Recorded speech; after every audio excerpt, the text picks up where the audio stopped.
ముసలివాడికి మధు కనిపెడతాను, మా చెల్లెలకి న్యాచురల్ కనిపెడతాను. అలాగే రామశాస్త్రి కంటే మధువాడితో పాటుంటే మేము ఒక 40 సంవత్సరాలు అనుకోబోతున్నాం.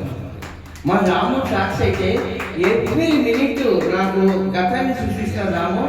ఒక నిజంగా చెప్తాను, నిజంగా నా మనం తట్టుకోలేకపోతుంది. అందుకే మీరు వద్దన్నా మా రామ దగ్గరికి మధువాడికి రాము మీరు ఎక్కడ ఉంటే అక్కడ నేను ఉంటాను. అన్నయ్య ఒక నిమిషం, మీరు నటులైతే కావచ్చు కానీ పాటను పాటలాగా పాడండి, నటించకండి అన్నయ్య మీరు ప్లీజ్. కాదు నిజం కొంత అనుభవించి పాడటం అంటారు.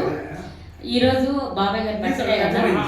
సారీ అండి, కానీ నా మనసులో నాలో లేకపోయింది. అందుకే ఇంకొక పాట కూడా అధిక పాడతాను. నాకు నిజంగా కాదు, ఆల్రెడీ మీ వాయిస్ లో ఉంది ఆ కల్చర్, మీరు ప్రత్యేకించి యాడ్ చేయక్కర్లేదు. యాడ్ చేస్తే యాడ్ చేయట్లేదు, అది అలా ఉంది ఆ పాట అంతే. Thank you.